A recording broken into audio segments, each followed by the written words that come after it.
Armor Manufacturing Consortium had exactly 47 seconds left to exist as a profitable enterprise, though nobody knew it yet. Commander Thrixis Volganon of the mighty Korthak Empire was having what he considered a rather pleasant morning, sipping his ceremonial battle tea while admiring his fleet's new Ultrium X plating. Each ship gleamed with 17 layers of the finest defensive materials the galaxy had to offer. According to the Sacred Manual of Warfare, edition 4347, these vessels were mathematically impossible to penetrate. The Korthaks had been following this manual for 12,000 years. Every civilized species had a copy. Every civilized species followed the copy. It contained very reasonable chapters like proper laser etiquette, shield frequencies for polite combat, and why kinetic weapons are terribly rude. Chapter 92 specifically stated, when faced with superior armor, one must develop superior energy weapons. This is the natural order of things. Unfortunately for Thrixis and the entire concept of natural order, humanity had never received their copy of the manual. 3 sectors away, Dr. Penelope Crankshaw was having what she considered a rather dreadful morning. Her experimental railgun had just punched a hole clean through the testing facility's supposedly indestructible barrier, continuing through 7 office buildings, a parking structure, and what appeared to be someone's rather expensive hovercar. "Bloody hell!" she exclaimed, staring at the smoking crater where Building C used to be. "That wasn't supposed to happen." Her assistant, a perpetually nervous young man named Nigel Twitchbottom, was hyperventilating into a paper bag. "Doctor, Crankshaw, the projectile is still going. It just passed through the Meridian space station." "Oh, bugger." Penelope frantically checked her calculations. "I think I may have carried a decimal wrong somewhere." The projectile, a chunk of tungsten approximately the size of a dinner plate and moving at roughly 15% the speed of light, was indeed still going. It had developed what physicists call momentum and what everyone else calls, "Oh God, make it stop." Back in Korthak space, Thrixis was interrupted mid-sip by his tactical officer, a twitchy individual named Crex Bumblethorpe. "Sir, we're detecting an unusual object approaching at—" "Wait, that can't be right." "What is it, Bumblethorpe?" "It appears to be a small chunk of metal, sir. But it's moving at—" "Well, sir, it's moving at a speed that violates several peace treaties." Thrixis set down his battle tea with the confidence of someone whose ship was completely invulnerable. "Activate the Ultrium X defensive grid. Let's show this mysterious projectile what proper civilization looks like." The defensive grid hummed to life. 17 layers of the galaxy's finest protective technology stood ready to demonstrate their absolute superiority. Energy fields that could stop a supernova flickered into existence. Armor plating that had taken 3 centuries to perfect gleamed with mathematical certainty. The tungsten dinner plate arrived precisely on schedule. There was no dramatic explosion, no spectacular light show, just a sound like the universe clearing its throat, followed by what can only be described as the most expensive game of cosmic billiards ever played. The projectile punched through the first layer of armor as if it were made of tissue paper. The second layer lasted approximately 1 nanosecond longer than the first. By the time it reached layer 17, even the armor itself seemed embarrassed by its performance. Thrixis watched in mounting horror as his flagship, the absolutely nothing can penetrate this, was penetrated by absolutely something. The projectile continued through his ship's hull, past the reactor core, through his personal bathroom, destroying his collection of rare battle teas, and out the other side without so much as slowing down. "What in the name of the sacred manual was that?" Thrixis bellowed. "Sir," Bumblethorpe consulted his instruments with shaking appendages. "According to our sensors, it was just a piece of metal. Just a piece of metal. That's impossible. The manual clearly states that kinetic weapons are ineffective against proper armor." "Yes, sir, but I don't think whoever fired this has read the manual, sir." 3 hours later, The projectile had punched holes through 17 Korthak battleships, a trading station, 2 diplomatic vessels, and what appeared to be someone's garage. The Galactic Insurance Bureau was having collective panic attacks. Meanwhile, back at the Human Research Facility, Penelope was fielding increasingly frantic calls from various alien governments. Yes, hello. This is Dr. Crankshaw. What? Oh, you're from the Korthak Empire? How delightful. Yes, I suppose that was our projectile. No, I'm afraid I can't make it stop. Physics, you see. What do you mean, illegal under galactic law? She put the caller on hold and turned to Nigel. Apparently, we've violated something called the Kinetic Weapons Are Naughty Treaty. Did you know we had treaties about being naughty? Nigel, still clutching his paper bag, shook his head vigorously. The next call was from Ambassador Flingle Wibblesnort of the Diplomatic Corps, a species that looked remarkably like oversized hamsters with anxiety disorders. "Human scientist!" Flingle squeaked. "You must cease this barbaric behavior immediately. The Galactic Manual clearly states—" "Manual?" Penelope interrupted. "What manual? We never got a manual." There was a silence so profound that it seemed to have weight. You never received your copy of the Sacred Manual of Warfare?" "I'm afraid not. Should we have? We're rather new to this whole galactic civilization business." Flingle made a sound like a hamster having an existential crisis. But how do you conduct warfare without the manual? How do you know which weapons are polite? How do you understand the natural order of combat?" Penelope considered this. "Well, we generally just build something and see if it works. If it doesn't work well enough, we make it bigger. If it works too well, we tend to make it bigger anyway." This statement would later be recorded as the moment the galaxy realized it had a problem. Within 6 hours, emergency sessions were being called across 17 sectors. The Korthak Empire had summoned their greatest military minds. The Diplomatic Corps was having what could only be described as a collective nervous breakdown. The Galactic Armor Manufacturing Consortium stock prices were plummeting faster than their armor ratings.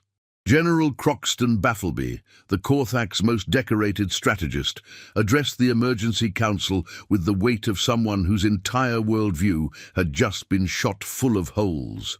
"Fellow beings," he began, his voice heavy with the weight of tradition, "we face an unprecedented crisis.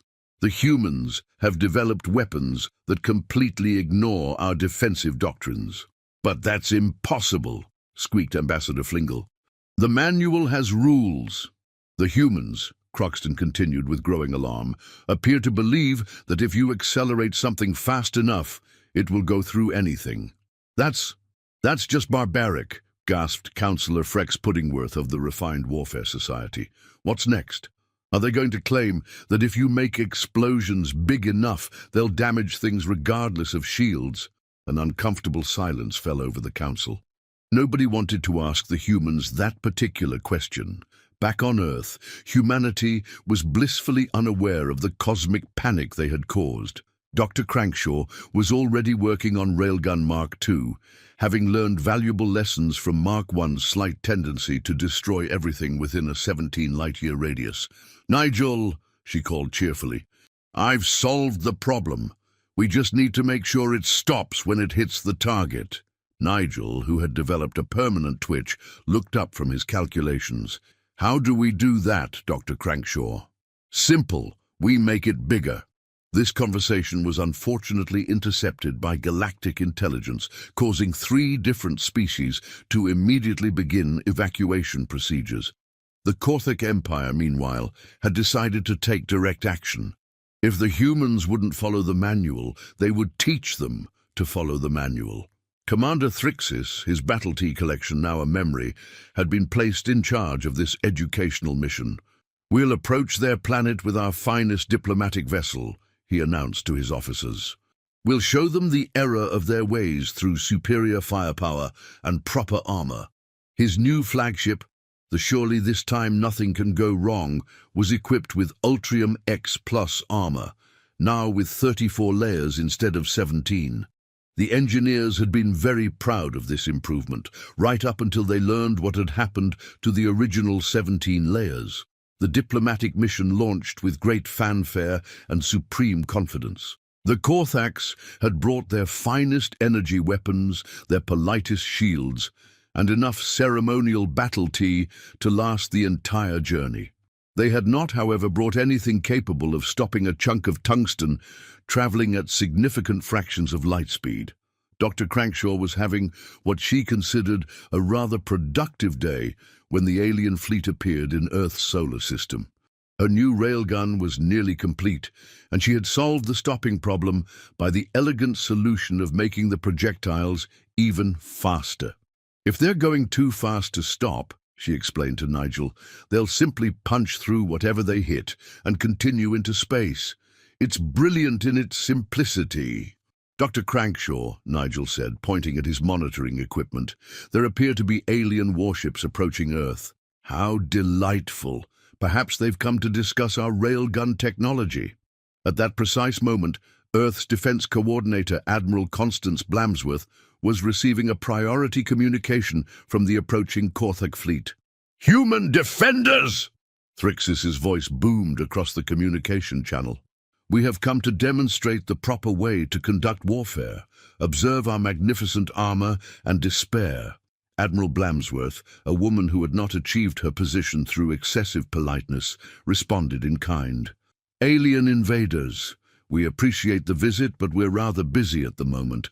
Would you mind terribly if we demonstrated our latest technological advancement? Your primitive weapons cannot harm our Ultrium X Plus armor. We have 34 layers. How lovely! We have one railgun." This exchange would later be studied in military academies as a perfect example of two civilizations talking completely past each other. Dr. Crankshaw, upon hearing that aliens wished to test their armor against human technology, was absolutely delighted. "Nigel, fire up Railgun Mark II. We have genuine alien volunteers." "Dr. Crankshaw, I don't think they're volunteering." "Nonsense! They specifically mentioned their armor. Clearly they want to see if it's any good." And so it was that the second great misunderstanding of the day occurred at precisely 14:32 Earth Standard Time, when Dr. Penelope Crankshaw's Railgun Mark II fired its first projectile at the Korthak fleet. This projectile was larger than the first. It was faster than the first. It was, in fact, so incredibly effective that it punched through not just the flagship, but the 3 ships behind it, continued through a small moon, and, according to some reports, is still traveling somewhere in the direction of the Andromeda Galaxy. Commander Thrixis had exactly enough time to say, "Oh, bugger," before his 34 layers of Ultrium X Plus armor demonstrated their complete uselessness against human engineering principles. The remaining Korthak fleet, suddenly finding themselves in possession of ships with convenient new ventilation holes, decided that retreat was the better part of valor. "Retreat!" Thrixis commanded from his backup bridge, having lost his primary bridge to what could only be described as aggressive remodeling, but the damage was done. Across the galaxy, sensor stations had detected the energy signature of Railgun Mark II. The numbers they recorded were so absurd that most computers initially rejected them as calculation errors. The Galactic Defense Council convened in emergency session once again. This time, however, the mood was less indignant and more resembling barely controlled hysteria. "They've made it bigger," squeaked Ambassador Flingle, his hamster-like features twisted in terror. "The energy readings are impossible." General Croxton was pacing frantically. "Our best armor is completely useless. 34 layers might as well be tissue paper." "What do we do?" wailed Councillor Frex. "They're completely ignoring every rule of civilized warfare." It was at this moment that Dr. Zerion Flabbergast, the galaxy's foremost expert on primitive cultures, raised a tentative appendage. "Perhaps," he said quietly, "we're approaching this incorrectly." The council turned to stare at him. "The humans aren't trying to be uncivilized," he continued. They simply don't know that there are rules. They're solving the problem of how to get past armor in the most direct way possible, which is, make the projectile go so fast that armor becomes irrelevant. A collective shudder ran through the council. But if they continue this approach, Dr. Flabbergas said, his voice growing increasingly worried, they might start applying it to other problems, such as energy shields. Faster projectiles would ignore those too, and force fields, and probably most of our defensive technology. The silence that followed was the sound of an entire galactic civilization realizing that their military doctrines were based on the assumption that everyone would play by the same rules. "We need to make contact," General Croxton said finally. "We need to explain the manual to them before they develop anything else." Back on Earth, Dr. Crankshaw was already hard at work on Railgun Mark III. Her success with the Korthak fleet had convinced the Human Defense Council to provide unlimited funding for her research. "The secret," she explained to Nigel while adjusting her calculations, "is to make each projectile faster than the last. Eventually, we'll achieve perfect efficiency." "Doctor Crankshaw, what exactly is perfect efficiency in railgun terms?" "Why, a projectile that arrives at its target before you fire it, of course. Think of the tactical advantages." Nigel's eye twitching had evolved into a full-body spasm. The Galactic Peace Corps, an organization dedicated to preventing exactly this sort of situation, dispatched their most experienced negotiator to Earth. Ambassador Quixley Bumblethwaite was a being of infinite patience and diplomatic skill, having successfully mediated everything from trade disputes to philosophical disagreements about the color of space. He had never, however, dealt with a species that considered "make it go faster" to be a universal solution to engineering problems. Ambassador Bumblethwaite arrived at Earth's diplomatic station aboard a vessel so thoroughly armored that it resembled a flying fortress. Ultrium X ++ armor, 47 layers thick, protected by energy shields, force fields, and what the manufacturers assured him was absolutely, positively, completely railgun-proof plating. His first communication with Earth was polite, measured, and desperate. "Greetings, human civilization. I am Ambassador Bumblethwaite of the Galactic Peace Corps. I come bearing the sacred manual of warfare and hoping to establish proper diplomatic relations." Admiral Blamsworth responded with equal politeness. "Welcome, Ambassador. We'd be delighted to meet with you. Dr. Crankshaw has been eager to demonstrate her latest railgun developments."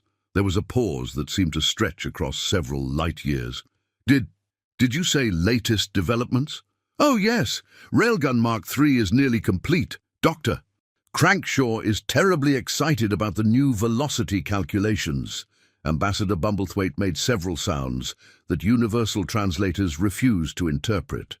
The diplomatic meeting was scheduled for the following day, which gave Dr. Crankshaw just enough time to complete Railgun Mark III's calibration. She was particularly proud of this version, having solved the projectile arriving before firing problem through what she called temporal displacement compensation. Essentially, she explained to the gathered diplomats and military officials, we fire the projectile backwards through time so it arrives exactly when we want it to, traveling at precisely the speed we calculate. Ambassador Bumblethwaite, who had spent 3 centuries studying the impossible, found himself confronted with something that transcended impossibility and entered the realm of the absolutely absurd. "Dr. Crankshaw," he said carefully, "you cannot seriously intend to shoot projectiles through time." "Oh, it's quite simple, really. You just need to account for the temporal displacement caused by exceeding certain velocity thresholds. Basic physics." Every alien present made mental notes to have their physics textbooks completely rewritten. The demonstration of Railgun Mark III was scheduled for the next day. Ambassador Bumblethwaite spent the intervening time desperately contacting his superiors, trying to explain that humans had apparently weaponized causality itself. The Galactic Peace Corps' emergency response was swift and panicked. Every available diplomat, scientist, and military expert was dispatched to Earth's sector. The Korthak Empire began immediate evacuation of their border systems. The diplomatic corps declared a state of universal dear. Dr. Crankshaw, blissfully unaware of the cosmic panic she had caused, spent the evening making final adjustments to her masterpiece. Railgun Mark III was beautiful in its simplicity, a device capable of firing projectiles at speeds that violated several fundamental laws of physics, and possibly reality itself. The test was scheduled for noon, Earth Standard Time. Representatives from 47 different species had gathered to witness what they were certain would be either humanity's greatest triumph or the end of local space-time. "Ladies, gentlemen, and assorted beings," Dr. Crankshaw announced cheerfully. "Welcome to the first test of Railgun Mark III. Today we will demonstrate the ultimate evolution of kinetic weaponry." Ambassador Bumblethwaite raised a trembling appendage. "Dr. Crankshaw, before you proceed, perhaps you might consider the Sacred Manual of Warfare. It contains very sensible guidelines about—" "Oh, how thoughtful. But we're quite beyond manuals now, I'm afraid. We're in completely uncharted territory." This statement caused 17 different species to begin immediate prayers to their respective deities. Dr. Crankshaw activated Railgun Mark III with the casual confidence of someone who had never read the phrase, "and then things got worse," in a technical manual. The weapon hummed to life, reality bent slightly around its barrel, and somewhere in the distance, causality began filing a formal complaint. "Firing in 3, 2, 1. What happened next defied description, explanation, and several basic principles of existence. The projectile, a chunk of specially prepared neutronium about the size of a marble, achieved velocities that the universe had never intended to permit. It punched through the target, continued through the testing barrier, passed through several dimensions that weren't supposed to be accessible, and according to some reports, briefly achieved sentience before disappearing into whatever lies beyond the concept of beyond. The silence that followed was the sound of 47 different species simultaneously reconsidering their life choices. "Bloody brilliant!" Dr. Crankshaw exclaimed.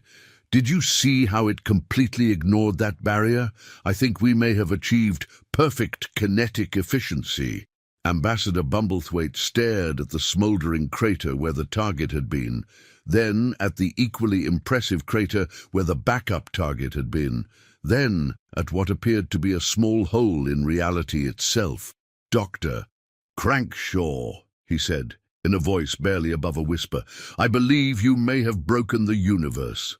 "Oh, I do hope not. We haven't even tested the rapid-fire version yet." The collective gasp from the assembled aliens was audible across 3 star systems. And it was at that precise moment that the galaxy realized something profound and terrifying. If humans could accidentally break the fundamental laws of physics while trying to build better guns, what would they do when they really put their minds to it? The answer, as the universe would soon discover, was considerably worse than anyone had imagined. Within 72 hours of the Railgun Mark III demonstration, every major civilization in the galaxy had begun what historians would later call the Great Panic. The Korthak Empire started constructing massive underground bunkers on planets as far from Earth as mathematically possible. The diplomatic corps established a new department specifically for human-related catastrophes. The Galactic Insurance Bureau simply declared bankruptcy and went into hiding. But perhaps the most telling reaction came from the Advanced Physics Institute of Proxima Minor, whose chief researcher, Dr. Whistlebloom Fidgetnook, published a paper titled "On the Complete Irrelevance of Everything We Thought We Knew About Warfare." The paper's conclusion was particularly disturbing. If the humans can build weapons that ignore armor, shields, force fields, temporal barriers, and apparently dimensional boundaries, then our entire technological civilization is essentially built on quicksand. We recommend immediate and unconditional surrender to whatever the humans want, assuming they figure out what they want. Unfortunately for Dr. Vidgetnook and the rest of the galaxy, humanity was about to figure out exactly what they wanted. Dr. Crankshaw had spent the days following the Mark III test in what she called theoretical contemplation, and what Nigel called terrifying muttering while drawing increasingly complex diagrams on every available surface. "Nigel!" she announced suddenly, causing him to spill his anxiety medication all over his calculations. "I've had the most marvelous idea." Nigel's left eye began twitching in a pattern that spelled out, "Help me," in Morse code. "What sort of idea, Dr. Crankshaw?" "Well, we've proven that kinetic weapons can penetrate any known defense, correct?" "Terrifyingly correct, yes. And we've demonstrated that sufficient velocity can overcome temporal barriers?" "I'm still having nightmares about that part, but yes." "Excellent. Now what if we applied the same principles to other fields of human endeavor?" The color drained from Nigel's face so quickly that he briefly achieved transparency. Other fields? Think about it. If we can make projectiles that ignore physical barriers, why not make vehicles that ignore traffic, or communication systems that ignore distance? Or, her eyes lit up with the terrifying gleam of scientific inspiration, construction equipment that ignores zoning laws. At that exact moment, Ambassador Bumblethwaite was in the middle of what he hoped would be a calming conversation with the Galactic Emergency Council.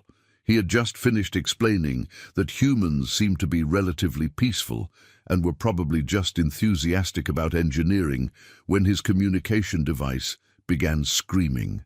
"Ambassador!" squeaked his assistant, a nervous creature that resembled a caffeinated squirrel. "We're receiving reports that the humans are now applying their kinetic weapon principles to civil engineering." The council chamber fell silent except for the sound of several beings quietly having nervous breakdowns. "What do you mean by civil engineering?" Ambassador Bumblethwaite asked, with the careful tone of someone who really didn't want to know the answer. "They've built a construction crane that can lift objects by accelerating them past the speed of light, then catching them when they arrive at the desired location." General Croxton made a sound like a deflating battle tea kettle. "They've weaponized construction equipment." "Oh, it gets worse, sir. They've also developed a postal system that delivers mail before it's written." The Diplomatic Corps' chief linguist, Professor Babel McTranslate, raised a trembling appendage. "I'm sorry, could you repeat that? My universal translator seems to have given up and started crying.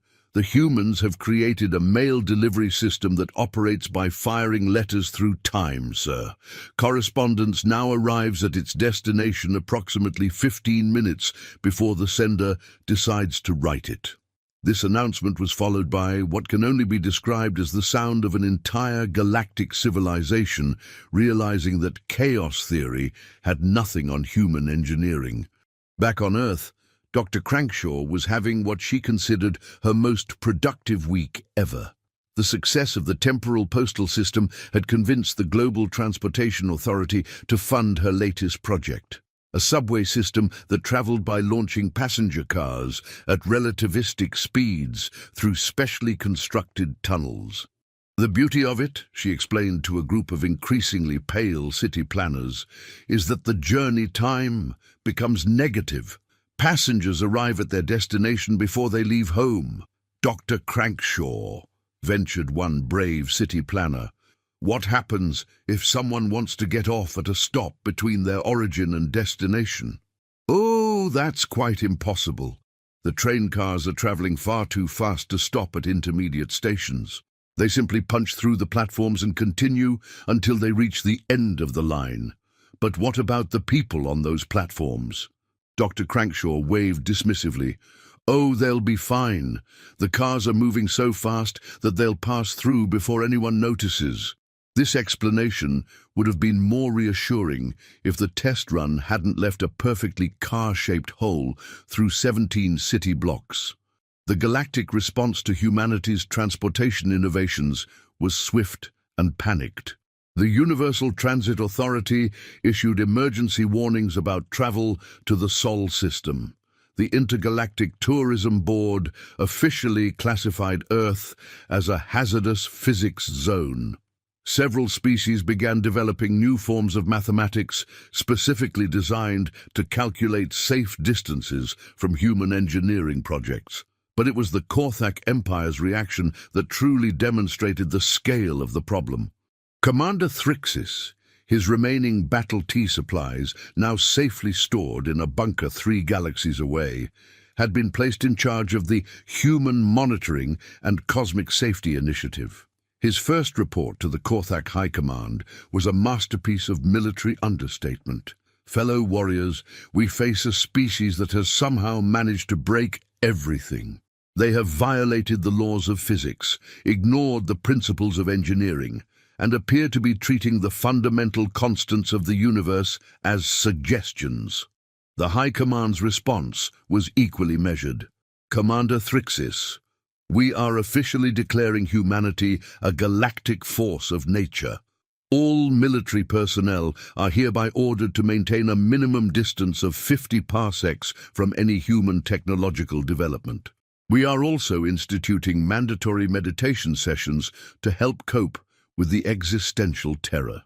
Meanwhile, Dr. Crankshaw had moved on to what she called her agricultural phase. The Global Food Security Initiative had approached her about solving world hunger, and she had responded with her typical enthusiasm for making things go faster. The problem with traditional farming, she explained to a room full of agricultural scientists who were beginning to regret their career choices, is that plants grow far too slowly. But what if we could accelerate their growth by subjecting them to temporal acceleration fields? Dr. Crankshaw ventured, the director of agricultural research. Plants need time to develop properly. You can't just speed up their growth indefinitely. Nonsense! If we can make projectiles travel through time, we can certainly make vegetables mature faster. I estimate we can grow a full crop of tomatoes in approximately -3 weeks. The test run of the temporal agriculture system produced results that defied both botany and sanity. The experimental tomato patch achieved full maturity so quickly that the tomatoes began growing backwards in time, eventually becoming seeds again before anyone could harvest them. However, they did so with such enthusiasm that they achieved sentience somewhere in the middle of the process and began filing complaints with the Department of Plant Rights. The Galactic Agricultural Council's emergency session was interrupted by reports that Earth's tomatoes were now capable of independent thought and had begun forming labor unions. "This is madness," declared Chairman Rootbottom of the Vegetarian Alliance. "Sentient vegetables violate at least 47 interspecies treaties." "What do we do about conscious crops?" wailed Secretary Leafwhisper. "I suggest we add it to the list," said Dr. Flabbergast wearily. "Right after weapons that shoot through reality and mail that arrives before it's sent." But humanity wasn't finished. Dr. Crankshaw's success with temporal agriculture had attracted the attention of the Global Weather Management Authority, who wondered if her techniques could be applied to climate control. "Weather," Dr. Crankshaw announced to the assembled meteorologists, "is simply a matter of atmospheric particle velocity. If we can control the speed at which air molecules move, we can control weather patterns." "But Dr. Crankshaw," protested the chief meteorologist, "weather systems are incredibly complex. You can't just accelerate air particles without considering—" "Oh, bugger the complexity! We'll accelerate all the particles. The fast ones can be hot weather, and the really fast ones can be super hot weather." The first test of the kinetic weather control system created a localized thunderstorm that rained upwards, followed by snow that fell at roughly 20% the speed of light.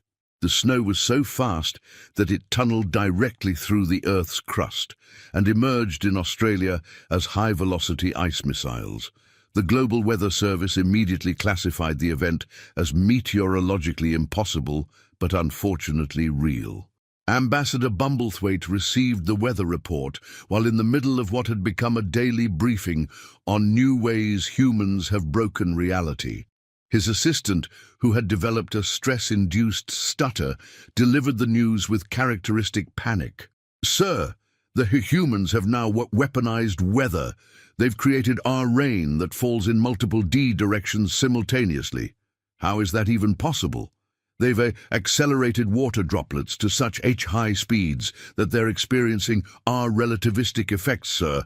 Some of the rain is falling upward through time." Ambassador Bumblethwaite stared at his assistant for several minutes, then very carefully placed his head in his hands. "Add it to the list. Right after the sentient vegetables." But the universe hadn't finished being surprised by human ingenuity. Dr. Crankshaw, energized by her success with weather manipulation, had been approached by the Department of Education about improving learning efficiency. "The problem with education," she declared to a room full of educators who were already reaching for their resignation forms, "is that it takes far too long. But what if we could accelerate the learning process by directly firing information into students' brains at high velocity?" "Dr. Crankshaw," said the Secretary of Education in a voice that suggested she was contemplating early retirement, "knowledge doesn't work like that. You can't just shoot facts at people. Of course you can. Information is just organized data, and data can be transmitted at any speed we choose. I'll simply modify the railgun principles to fire knowledge directly into students' minds." The Educational Kinetic Enhancement System's first test resulted in a volunteer student learning calculus, 17 languages, the complete history of Byzantine pottery, and the secret to perfect soufflé preparation in approximately 0.3 seconds. Unfortunately, they learned all of this information simultaneously, causing them to briefly achieve transcendent enlightenment before passing out and speaking only in mathematical equations for the next week. The Department of Education immediately declared the system educationally effective but existentially problematic. Across the galaxy, the Consciousness Monitoring Bureau detected what they described as an impossible spike in localized omniscience emanating from Earth. Their report to the Galactic Council was brief but terrifying. "The humans have learned how to weaponize knowledge. We recommend immediate philosophical evacuation procedures." General Croxton, who had been monitoring these developments from his heavily fortified command bunker, called an emergency meeting of all military commanders. His briefing was succinct. "Fellow officers, humanity has now demonstrated the ability to violate physics, break time, create conscious vegetables, control weather, and weaponize education.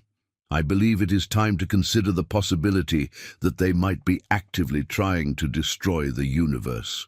"But, sir," protested Colonel Wimpersnook, "their intentions appear benevolent. They're trying to solve problems." "That's what makes it so terrifying," Croxton bellowed. "They're not trying to conquer the galaxy. They're trying to improve it, and their improvements are causing reality to have a nervous breakdown." At that precise moment, Dr. Crankshaw was presenting her latest project to the Global Entertainment Authority.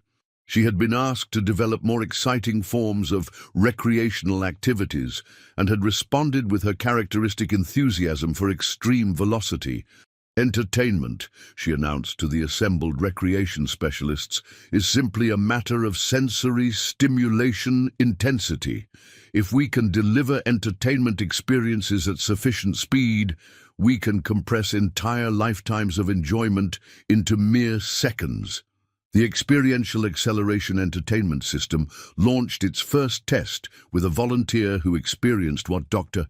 Crankshaw described as the complete dramatic arc of a romantic comedy, including emotional character development and 3 separate plot twists, delivered at approximately 15 times the speed of light. The volunteer emerged from the experience having lived through 47 years of fictional romance, gotten married to 6 different imaginary people, learned to play the violin, started a successful business, and developed a deep appreciation for interpretive dance, all in the span of 12 seconds of real time. They were also speaking in rhyming couplets and insisted that their name was now Moonbeam Star Whisper. Ndudu. The Entertainment Authority's report concluded, subject achieved unprecedented levels of recreational fulfillment, but appears to have developed an alternate personality.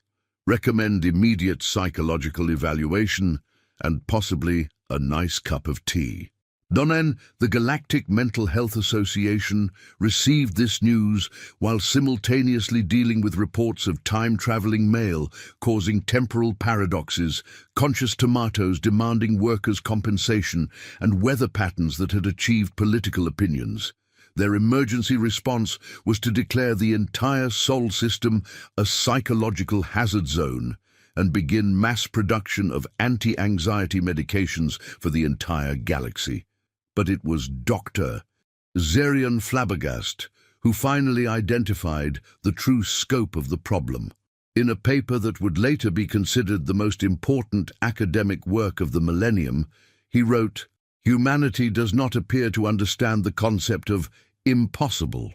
They approach every problem with the assumption that it can be solved by making something go faster, and the universe, apparently lacking any effective complaint mechanism, simply allows this to happen." His conclusion was even more disturbing. If current trends continue, humans will eventually apply their methodology to fundamental concepts like mathematics, logic, and causality itself. We estimate that reality has approximately 6 months before humans accidentally discover how to make abstract concepts travel at relativistic speeds. Dr. Crankshaw, blissfully unaware of the cosmic panic she had caused, was indeed working on her next project.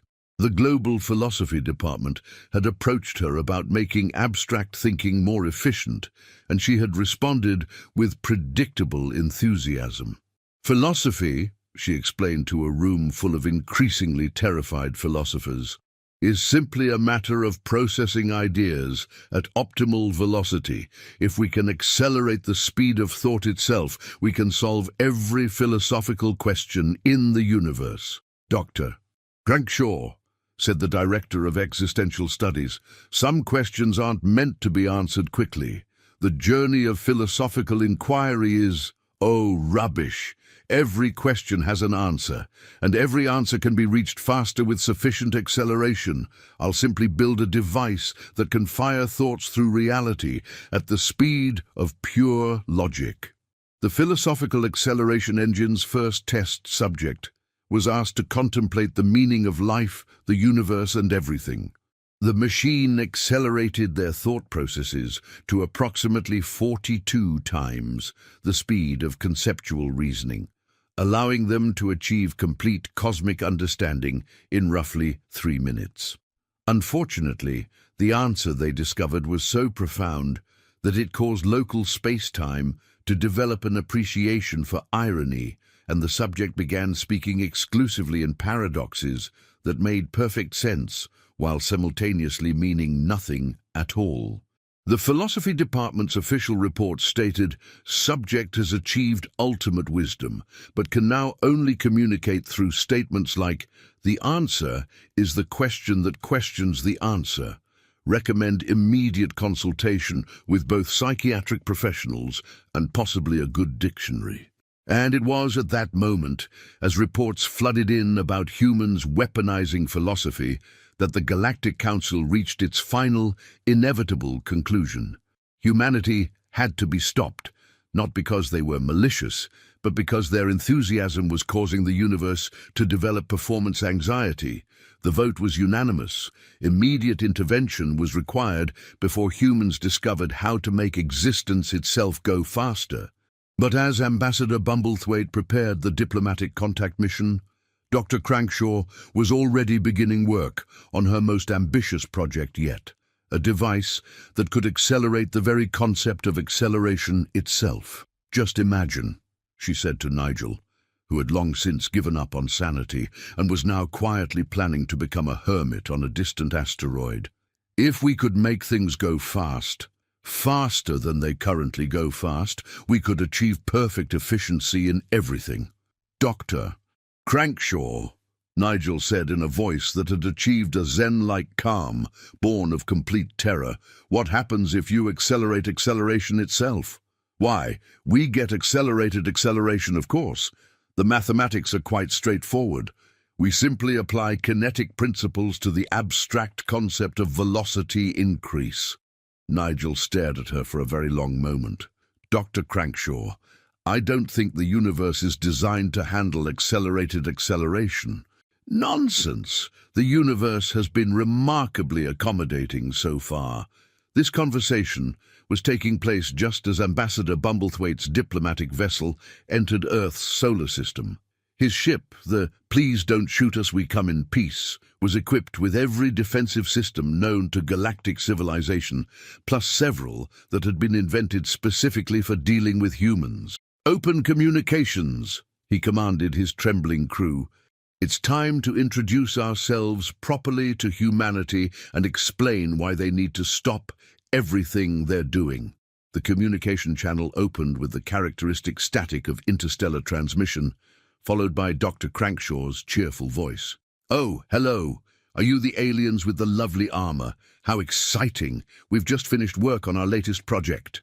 Ambassador Bumblethwaite felt his diplomatic training crumble like a cookie in a black hole. "Dr. Crankshaw, this is Ambassador Bumblethwaite of the Galactic Peace Corps. We need to discuss your recent technological developments with some urgency." "How wonderful! We'd be delighted to show you our acceleration engine. We're about to test it for the first time." "Your what?" The ambassador's voice cracked across 17 different frequencies. "Oh, it's quite simple, really. We've discovered how to make things accelerate faster than they normally accelerate. Think of the possibilities." There was a silence so profound that it seemed to have achieved its own gravitational field. "Dr. Crankshaw," Ambassador Bumblethwaite said, with the careful precision of someone defusing a bomb made of pure mathematics, "I need you to listen very carefully. Please do not activate that device." "But why not? We've run all the calculations. Well, most of them. Some of them. The important ones anyway." "Because," the ambassador said, drawing upon 3 centuries of diplomatic experience, "accelerating acceleration itself could cause what our scientists call a cascading velocity paradox. The universe might not survive such an event." "Oh, poppycock. The universe is far more resilient than everyone gives it credit for. Besides, what's the worst that could happen?" This question, later recorded as the most terrifying sentence ever uttered in galactic history, was immediately followed by the distinctive hum of Dr. Crankshaw's latest invention powering up. "Dr. Crankshaw! No!" Ambassador Bumblethwaite shouted across the communication channel. "Dr. Crankshaw! Yes!" came the enthusiastic reply. "Activating acceleration engine in 3, 2, 1. What happened next was impossible to describe using conventional physics, largely because conventional physics had given up and gone home to lie down with a cold compress. The acceleration engine successfully accelerated the concept of acceleration, causing everything in the local area to not just move faster, but to get faster at getting faster at an exponentially increasing rate. The test projectile, a simple rubber ball, achieved velocities that progressed from fast to very fast, to impossibly fast, to speeds that required new mathematical notation to express, all within the space of a single second. By the time it reached what Dr. Crankshaw cheerfully called ludicrous speed plus, it had transcended the concept of movement entirely and simply decided to exist everywhere simultaneously. The effect rippled outward from Earth like a wave of pure impossibility.